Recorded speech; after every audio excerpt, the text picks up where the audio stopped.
Campaign 2020 is sponsored by Wisconsin Hospital Association, Quick Trip, Wisconsin Counties Association, Wisconsin Realtors Association, and Wisconsin Operating Engineers Local 139.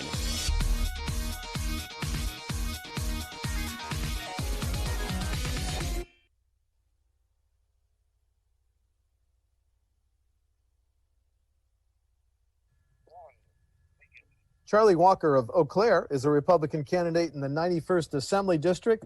Mr. Walker, thanks for joining WisconsinEye. Steve, thank you. My pleasure. Well, you're nice a first-time. Thank you. You're a first-time candidate for state office. So why don't we start with, what do you consider your number one campaign issue? Well, my passion is entrepreneurship and jobs. And as everyone knows, the economy's been devastated. Getting it back in track, learning lessons, retooling the economy, getting job creation, that's going to be the number one goal of where I think when you look in Eau Claire and the business people that I've talked to and the residents getting back to work, getting their lives back to normal is going to be the number one. Well, if you're in the state assembly, what bills or how would you try to get that done, sir? Well, first, we're going to have to really look at how we can revamp. Let's talk about just tourism alone. Tourism's taken a major hit. We need to look at focusing and competing the state to bring what I call when you talk about reshoring, not only are you going to recruit manufacturers to the state for so we never get in a situation where we're reliant on foreign countries for our medical devices, but we also want to recruit and bring back those tourists that would normally go to Canada or would normally go overseas. Let's do a concentrated effort and compete to get them to visit our great state. So I think that's one of the things we need to do is get those service sector industries, restaurants, hotels back to running. And that's kind of what I would do. An advertising campaign like we're doing with talent. We've done a great job of attracting talent to the state. So let's work on that and bring, we call it exporting our tax base. Let's bring some more tourists in to pay for some of the stuff and enjoy our great state. So those are the things that I want to focus on, getting those entrepreneurs back, getting them some capital to recoup and launch their great ideas and become a leader in the nation as entrepreneur development. And so that's kind of where I want to focus. Let's talk about the pandemic. It's there are worries that the pandemic is going to slow state tax collections. I'm going to make up a number of $1 billion. If we don't collect $1 billion in taxes that we had expected, how would you, as a member of the assembly, make up that shortfall? Well, it's a combination. The first thing that, just like a business, if you don't have the revenue coming in, the first thing you do is through efficiencies, consolidation, maybe some shrinkage. That's going to be the first step. Really look at what we're doing right. Government's going to have to tighten our belt. I'm not saying permanently, there's some things the government wants to accomplish in the long range. Let's look at our long range plans and hold those spending back a little bit, but really tighten our belt. I don't think with the economy, and we're starting to see an improvement, but let's say in your scenario, a worst case scenario, the last thing you want to do is hike up more taxes on folks that can barely pay their rent. Businesses that are barely surviving. So the first step I would do is let's tighten our belt as a private sector would do, just like the government would do. Let's do a conscious effort of analyzing our long-range capital improvements and maybe taking some of those things off the table and holding it back a little bit. So that's kind of the approach I would take, Steve. An emotional issue is this face mask. On September 28th, the governor has to decide whether to continue the statewide face mask edict or let it lapse. What's your recommendation? Well, my recommendation is to kick that to the counties and the local level. I think each region of the state, there's been some outbreaks and there's been some very areas that haven't had any. I think the whole issue is we want to make sure we don't put a strain on the hospital and the healthcare system. And I think that's been proven to be effective.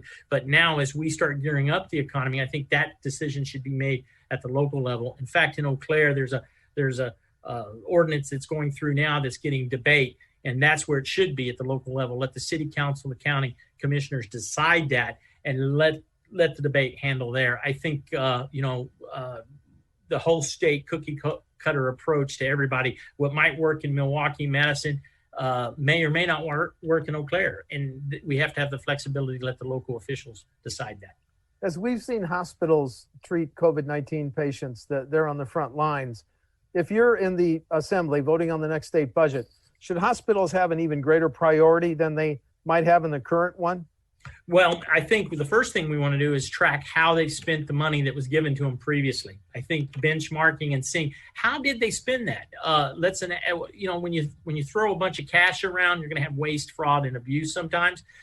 You want to make sure that doesn't occur. And then let's look at the priorities. But I think the thing we have to do is our state resources are precious as they are. We want to make sure that when we do dole them out, that they're accountable and that they're being spent wisely. So I'm more into the public-private partnership and seeing where the private sector can help institute some assistance to those healthcare institutions. Bills have just been introduced in both the Senate and the Assembly that says businesses and organizations that follow the COVID-19 protocols to protect their patients, customers, employees could not be sued over COVID. Is that a bill you could vote for? I would certainly vote for that because the last thing we need is a bunch of commercials running on the air like we have asbestos. If you've been harmed by COVID, I think this is an unprecedented. As long as the protections are there and in good faith, the businesses are following those guidelines by the CDC and the state and the county's health professionals, then there should be some liability protection on that. The national debate over policing reform, well, it landed on our front door with Kenosha. Mm-hmm. The governor's got 9 bills. Republican Senator Weingard's got 8 bills. The Black Caucus has bills. The speaker's going to form a task force. By my question, is there any specific policing reform you'd like to see enacted in the law? I think it's when it comes into the hiring practices. I would like to see the resources given to the local hiring personnel director to really check into those recruits. I think if we can shore that up and get a higher quality recruit, I think some of that's going to end some of the problems. On some of the reforms that have been introduced, technology and training is going to go a long way in solving a lot of that problem. And I think we're doing some great steps in doing that. I don't think, again, if you take a standard approach and say, hey, this is going to be the training that all police officers across the state have to have, I think that's going to be very difficult because every situation, every neighborhood is different. The Northwoods, some of the police officers have to deal with wild animals, whereas in the urban area of Eau Claire, we don't have that kind of issue. So there's a lot of, you just couldn't cookie cutter approach to that. But I do think that there needs to be the steps that we're taking as far as technology goes. The governor would like the next set of congressional and legislative district lines to be drawn by a People's Maps Commission that would then forward it to the legislature to be enacted into law. What's your position on the governor's idea? Well, we go back to the founding fathers. I'm a firm believer in our founding fathers. They knew drawing political lines was going to be politics, and they gave it to the state legislature to do, knowing that very action was going to be even political as well. And it's in the Wisconsin Constitution that the state legislature shall do it. So that's the arena that it was given in the Constitution. That's the arena that it should stay. Now, I do believe that the legislators should utilize a variety of tools, whether it's computers, whether it's public hearings, to get feedback so they can make the best decision so one person, one vote is maintained. So that's kind of where I go on that. But I would be against giving some unelected group or commission unaccountable the power to do what the founding fathers specifically gave the state legislators to do. As states around Wisconsin legalize medical and recreational marijuana, what's your position? Medical marijuana, I think I could support. In Eau Claire and the Chippewa Valley, as you may recall, we've had a tragic accident with huffing and some Girl Scouts that were killed because of that. I'm really weary on the recreational use of marijuana. I could support a medical use in seeing how that's controlled. And as you know, the devil's in the details. But I think we have an issue with substance abuse with meth and huffing and that kind of thing. And we need to really be cognizant of that before we start opening up the door for more drug use, if you will. Wisconsin is a high property tax state. That's why schools and local governments have had to live with caps and limits on their property tax levies for more than 20 years. Do you think those caps and limits should be continued to protect property taxes on homes? I do. I think that there has to be some state protections to keep the local governments from just spending other people's money out of control. So yeah, I think that's a delicate. There's a delicate balance there. That as long as the referendum, the state legislature caps it, and you still have the protections of the local bond issues and stuff, I think it's a fair thing that's going now. So I wouldn't remove the caps. What about the argument that to reduce the reliance on property tax, cities, towns, villages need more revenue options? Milwaukee Democrat Evan Goyke has a bill, for example, that says if Milwaukee residents passed a referendum, the city could levy a half-cent sales tax. Is it time to give local governments more revenue options? I think that model has done well throughout other states. I like that, especially because, but what I would tie to it is it has to be sunsetted. It has to be sunsetted. So if the local government officials bring up, say, let's increase our sales tax, and the voters agree to that, I would require that it have a mandatory sunset where it has to come back up for reelection so it can be reapproved. So I would be supportive of that. I know in some states they increase the half-cent sales tax, and half of that goes to property tax reduction.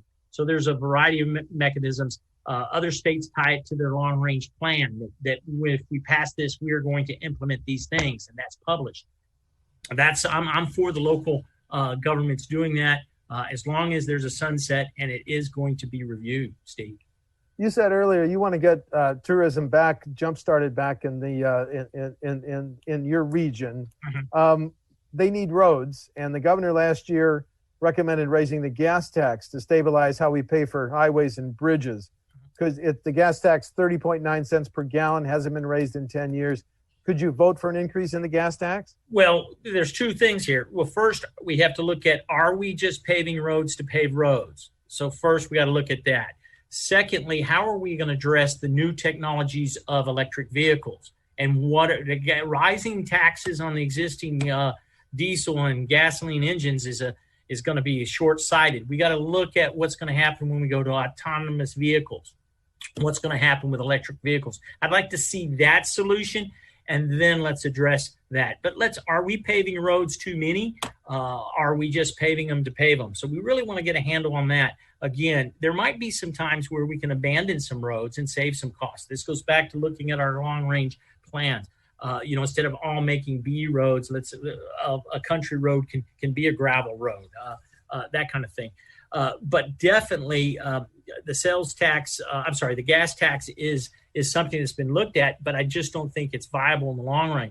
If you index it maybe to, as the price of gasoline continues to go down, if you index it to the price, that might be something that works, that you would know that your gas prices are never going to go over $2 a gallon. So if it goes to $1.50, then you automatically have an index that might increase it a dime or something to keep it. But indexing is complicated.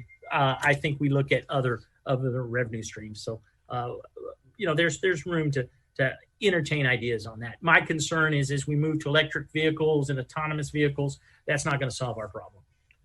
When a school district or local government plans a major public works project, should they have to give a preference to Wisconsin businesses? Well, what I'd like to see is in the bidding package a scoring criteria that talks about community impact or local impact. And that would cover that.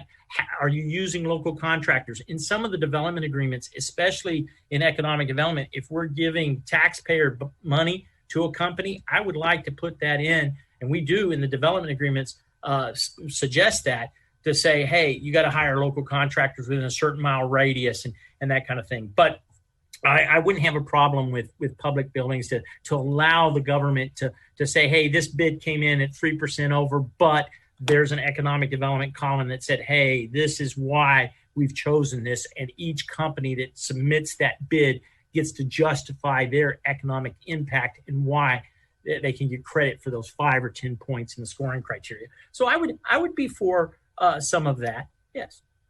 Lastly, do you want to highlight differences between you and the Democrat you're trying to unseat on November 3rd? Well, I think I'm clearly private sector driven. I know what it takes to make a payroll. I understand the importance of capitalism and business, and I think the movement away that government sometimes isn't the solution to everything. And my opponent seems to think that government is the solution to everything. Everything government can write a check to solve problems, and that's not where I'm coming. I like more of a public-private partnership. I like the private, because without jobs, we don't have a tax base at all. So I like the entrepreneur spirit. I like to see ideas created. So I think that's what separates me from my opponent. I'm a very strong advocate of our anchor institutions, which would be the University at Eau Claire. I think they need a strong, even if we talk about the budget and we have so much of a pie that's already allocated, I need to get elected to make sure that Eau Claire has its portion of that already allocated pie. And I would work whatever I can to make sure that our university up here has equal say, just as in Madison, Green Bay, or the other institutions. That's just an example of strong anchor. CVTC, same thing. Anchor institution advocacy, I support. My opponent, I don't think she quite understands the importance of that. Charlie Walker of Eau Claire is a Republican candidate in the 91st Assembly District. The election is November 3rd. Charlie, thank you for talking to WisconsinEye. And thank you so much for all you do. And I look forward to talking to you in the future. And please be safe. Thank you. Take care. Campaign 2020 is sponsored by Wisconsin Hospital Association, Quick Trip, Wisconsin Counties Association, Wisconsin Realtors Association, and Wisconsin Operating Engineers Local 139.